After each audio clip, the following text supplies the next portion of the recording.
Hey Meeple people, and on today's vlog, we are going to be playing Monster Stomping Heroes by Zen Pen Productions, a card game of monsters stomping heroes. Let's get into it. Monster Stomping Heroes is a family-friendly card game where you build a mutant monster and stomp your opponent's cities, while you build a mashed-up hero to defend your city from attack. A quick game with strategy, luck, and laughs.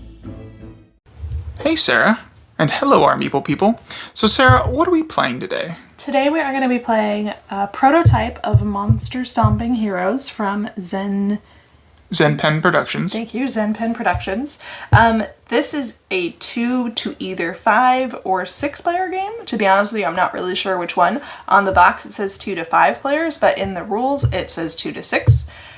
Because there are rules for up to 6 players, I'm going to guess that the box has a typo and it's supposed to be 2 to 6 players. However, I'm not 100% sure about that. Maybe it's only supposed to be 2 to 5 like the box says. So 2 to 5 or 6 players maybe? Yeah. Also, because this is a prototype, everything you see here is like prototype components. It may change before production. It's going to be there. I think they're going to be attempting a Kickstarter for this game. Excuse me. But this is like a Game Crafter copy of the game.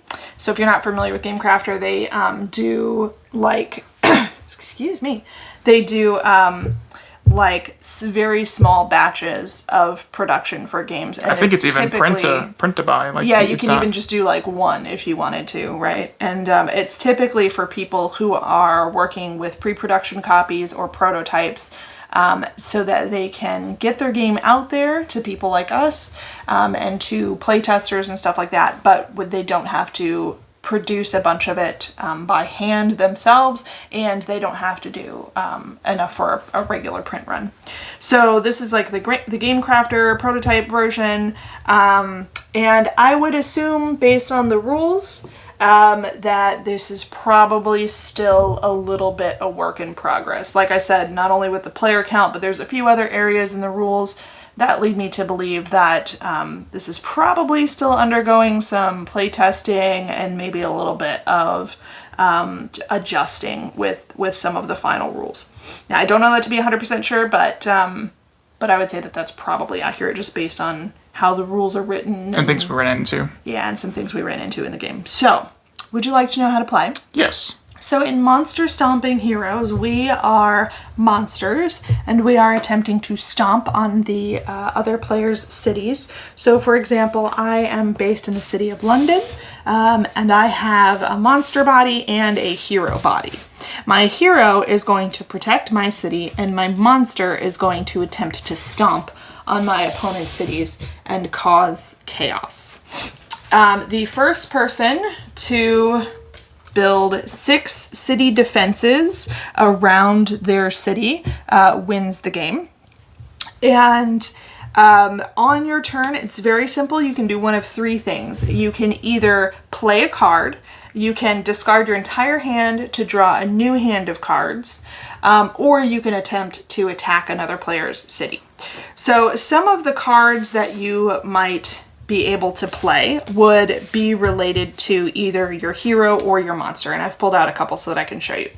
So for example, if I played this card, I would add this monster head to my monster body, and this would give my monster sort of a boost, right? So my monster didn't have any real power before. He was just sort of like a limbless, headless torso, and now he has a head, so he's a little bit more dangerous than before. He gets a +1 to his attack. I could also add things to his back. So if I added these tail spikes here, he would get an additional +2. And even though I think it's kind of silly to think that a monster could attack you without being able to move, they can attack without legs. But if I added these feet or legs, then that would give him an additional +3. And finally, he can also have some arms. And if I gave him arms, these rock arms here, boulder knuckles here, would give him an additional +1. So if this monster attacked your city, it would hit you for 1, 2, 4, 7 points. And you would have to try to defend against And plus that. you get to roll and add to that. You do. I will get to that later. Okay. So on your turn, you can play cards to build up your monster, or you can play cards to build up your hero. And it's pretty similar. They can get legs and arms and a head.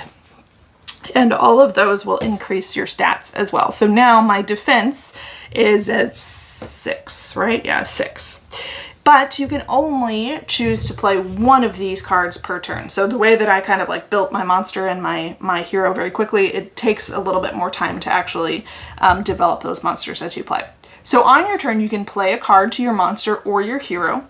You can discard your entire hand, or you can attack the other player. So if I attacked Nick, I would target his city, and then I would attack him with whatever state of sort of development my monster's in. So let's say that if I didn't have these things right here, my monster could still attack. It would just hit for a lesser value than if it was fully fleshed out.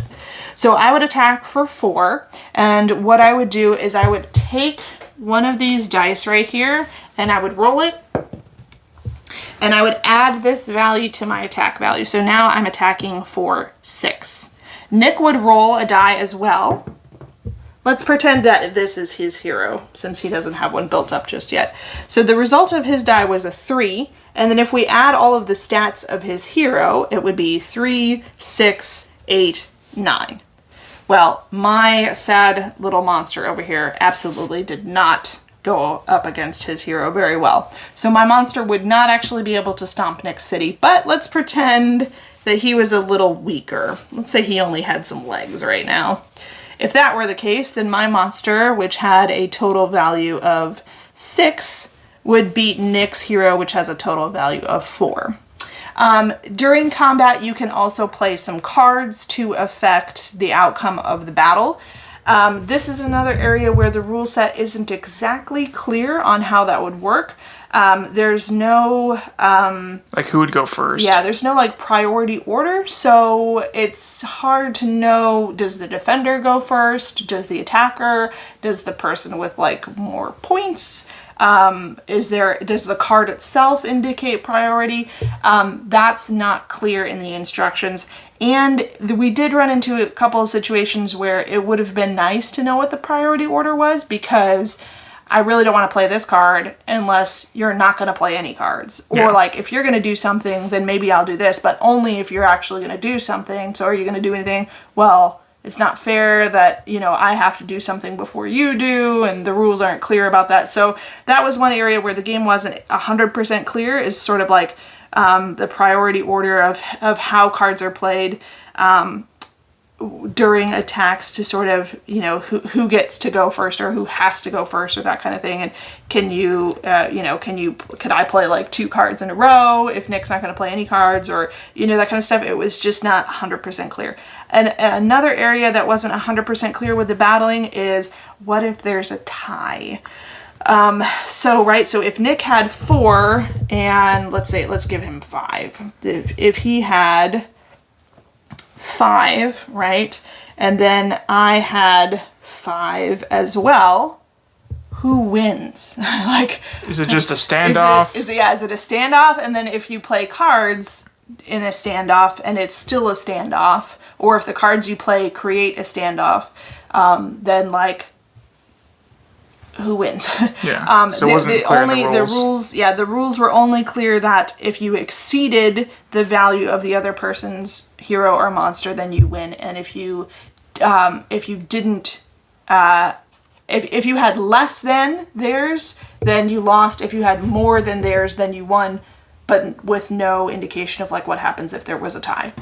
And to be honest with you, what we did was we sort of house ruled that if there was a tie and neither one of us could break it by like playing any cards or anything like that, then it was a standoff. Nothing happened. The monsters just kind of like clashed and then went back to their cities, and nothing really happened. But if you played any cards or anything like that, then they were lost. So that's what we did to resolve that. We house ruled that. I don't know if that's how the designers intended for that to happen or not. So anyway, so the way that this works is that you continue to build up your monster and your hero and fight your opponent until one player has erected 6 city defenses around their city. And this is based on the player count. So if you're playing, I believe, with, I think 2 or 3 players, it's 6. If you're playing with, I'm sorry, it's 2 to 4 players, you need 6. If you're playing with 5 players, you only need 5. And if you're playing with 6 players, you only need 4. So yeah, the first player to erect 6 city defense cards around their city in a 2-player game wins. There is ways for you to steal the city defenses from another player. That's what happens when your monsters attack another city successfully, is that you take one of their city defense cards and you add it to your own city. If that is the way that the game ends, if like I attacked you and acquired my 6th city defense card that way, then the game just immediately ends. But if I played it from my hand instead, we'll finish that round. And if no one else can build up their 6th city defense by then the game ends and I win. However, if another player could build their 6th city defense, I believe we go into like a sudden death sort of thing. So yeah, there's a couple little things here and there that we didn't talk about. One was that your hero gets a boost if it defeats a monster. So if, for example, I attacked Nick's city with my monster and failed, then his hero gets a morale boost for having successfully defended his city, and he gets to take this token, which means that the next time that he defends, I believe he gets a +1. But other than that, that's pretty much everything. You just draw or play cards on your turn and try to build your monster and your hero and build up your city defenses, and that's that. All right. Well, let's go ahead and get into it. The Monster Stomping Heroes by Zen Pen Productions, and we'll get back to you guys at the middle of the game. So, toodles! Oh, why, hello, Sarah, and welcome back, our people. So, how's it going? It's going well. I think we're probably maybe a little bit more than halfway. Yeah, a little more. You got 4 I have out of your 4 6. of the 6 city defenses that got I need a nice to win. defense going on I over there. do. She only has 5, but I've been rolling 6s. And you also have the and I had the bonus. the morale boost from previous wins, or previous defenses of my city, I suppose. So I've been rolling really well, and it's been allowing me to defend my city pretty well, even though my hero isn't quite up to snuff yet. My monster is very sad. He's quite sad. Got some tails coming out of his I back. don't think I've attacked you once because he's so sad. Yeah. So your monster is quite too impressive. sad. Yeah. But he can't do anything. You know, he's quite impressive, but he keeps getting like knocked back by your. I think it's only because stellar. I'm rolling so well, I think. And there is a little bit of mitigation that you can do. There are some cards you can play throughout the battle to sort of affect things or influence things as you battle. But unfortunately for Nick, it's just not. It's just not happening. Been happening. Nope. So, like I said, I think we're about halfway through. I need just 2 more city defense cards to win, as long as Nick doesn't take any of mine. And I need a lot. You need 4. So I wish they had another kind of end game goal where the monster, because I took some, but then you were able to take some back, and I was just like, well, there should be maybe a destroyed side. yeah, so I think it would be kind of cool with the city defense cards if it wasn't double-sided, because you need to be able to blind draw them, but if it was like cut in half and one was like solid city defense and the other was like rubble, and then it makes more sense to me mechanically if a monster would stomp on a city defense instead of carry it over to like It's ours now. Yeah. Oh, monster's not gonna come to my city and like take my defenses back. Be to very another careful city, with it. right? Oh, Yeah. okay. So right. like it would be kind of cool if you could like rotate the card if a monster came into your city, instead of stomping or instead of taking your defenses, if they like stomped on it, you could like rotate the card to the rubble rubble side, right? And then the rubble can't be like taken because it's rubble. Exactly, it's rubble. And then like if a certain person, then maybe like the person who destroyed your defenses could get like a token or something, you know. And then that would be an alternative way to win, is if you like really were really good at like stomping. I feel like there's a big advantage to the defending side of this game because you can keep mulling your hand over. Like for you have a good defense. You've been rolling nicely, and then you've been drawing city defenses. I've been trying to like smash your face, but without any kind of, success. I also think it's kind of interesting that like you have to accumulate these cards here in order to win, and they're calling them city defense cards, but they don't actually add anything to your defense. The only thing that adds anything to your defense is your hero and whether or not they have a morale boost at the moment. So I think that the city defense thing is kind of an interesting thematic choice. Like, it makes sense that we are attempting to build city defenses. But it'd be nice if they do more. Yeah. Just like, it's a city defense. It's a card name. But if it actually, like, it doesn't actually defend anything. Yeah. And it doesn't make sense that a monster would carry it off to another city instead of just stomping on it. So, yeah. Anyway, let's get back to it, and we'll let you know who the winner is. And who the loser is. I have a bad feeling. All right. Well, we should. Oh, bye.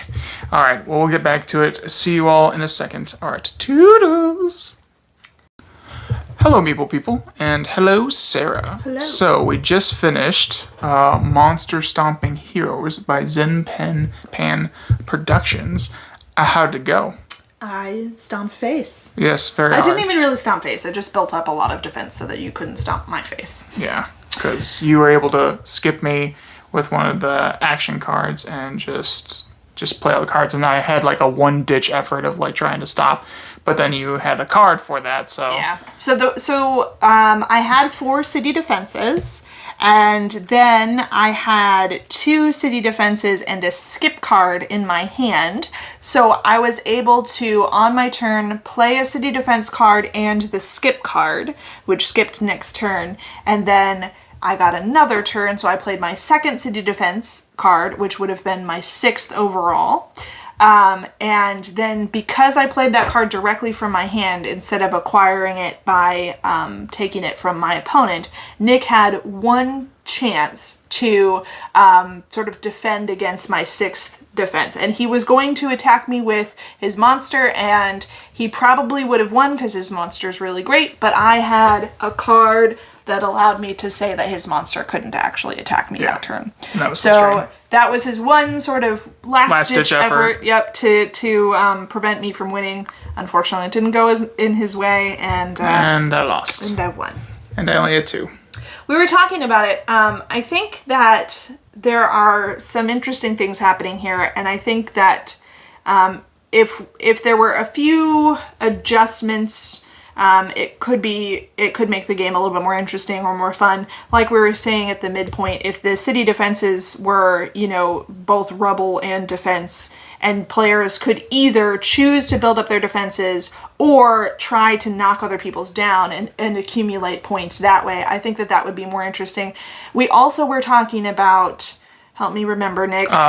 Separate decks. That's right. So So all of the cards that players can play are contained in this one single deck, and it has cards that have the parts of the heroes and the monsters. It has all of the city defense cards, and then it has all the other sort of like action cards. And Nick said that he thought that it would be interesting if there were 2 separate decks, and one was sort of like more hero-oriented and the other was sort of more monster-oriented, so that when you draw cards, you could choose, do you kind of want to focus on your defense or your offense? And I think that would answer a couple different, not necessarily problems with the game, but areas I didn't really care for. One was, if you really want to be working on a particular monster or hero, you just have to... It's basically like luck of the draw. If you don't get the parts you need for that creature, you have to just kind of pivot to a different strategy, even if you really wanted to do this thing. So I think if you had 2 separate decks, you could kind of be more intentional about which thing you sort of worked on. And I think and even when like you work on that, you're like, okay, well, I have this, like say I have my monster all decked out, and now I want to be able to make my hero all decked out. Like this, that's my hero. I didn't get one hero card in like the entire time I was doing it, and I was rolling. And same with me. Like the I really wanted to get my monster built up a little bit better, but I just wasn't drawing the cards I needed for that. Yeah. So that was a little frustrating because like I had a plan I wanted to try, but I couldn't try because I didn't get the cards. And then since all the cards were in one deck, there wasn't a real way to make it like, okay, I wanted to focus on my hero side, or I want to focus on my like monster side and defense or attack. I think it would also solve the problem that one of the things that you can do on your turn is that you can discard your entire hand and draw a whole new hand. And frequently, I didn't quite want a whole new hand. I wanted a good deal of my cards to go away and be replaced with new cards, but there were some that I would like to keep here or there. So sometimes it felt like there wasn't any good choice for me to make. I would either have to sacrifice cards I didn't want to get rid of just to flush out the cards I didn't need in my hand anymore, or I would have to try to do something else, and I didn't necessarily feel prepared for that. If there were 2 decks of cards that you could choose to draw from, I feel like you wouldn't necessarily get that sort of clog in your hand with like, I really don't want like 4 out of these 6 cards, or, like 3 of these are totally pointless for me. And I don't want them in my hand, but I also really like these other 2 cards and I want to keep those. So I feel like if there were 2 separate decks, it would also address that sort of clogging issue that I felt like sort of arose a couple of times in the game where I didn't really feel like I had anywhere to go. I didn't have a nice option moving forward. I feel like if you can choose between which cards you're sort of picking up anyway, then it might alleviate that where you've just got a bunch of cards in your hand you really don't care for.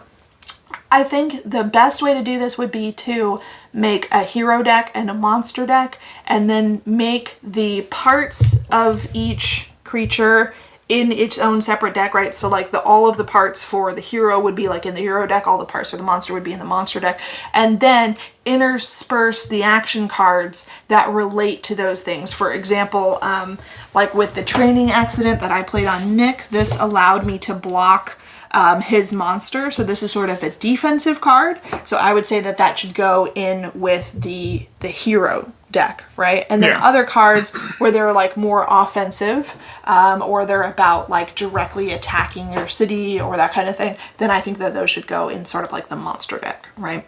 And I feel like that could potentially address the few issues that I've just discussed. All right. Well, this was, again, Monster Stomping Heroes. This is a game coming to Kickstarter, and there isn't a BGG page, so we can really find too much more about it or pictures. So the like I said, the rules are a little bit lacking right now. I think they're probably still maybe tweaking a few things. That's an assumption I've made based on what I can see in the rules, but I assume that that's the case. If they had a BGG page, we could have maybe researched some of the questions we had about the rules. But since they don't... Then we're kind of stuck. Yeah, we just did it the way that we thought best. Yeah. Try to give it the most fair shake as possible. Yeah. So, we hope you all enjoyed this vlog. And again, if we like seeing indie games. We want to be able to test out a variety of games on the channel. We just don't want, to always do Sometimes they're not always like polished, I feel like this could use a little bit more polish. Sometimes the artwork isn't, final form kind of stuff, but we do like being able to see what people are creating and trying to get out. And there's some games that we've played and we're keeping, this is awesome. We get to keep this and put it in our collection. So, all right. Well, we hope you all enjoyed this vlog, and we will catch you all next time. Toodles!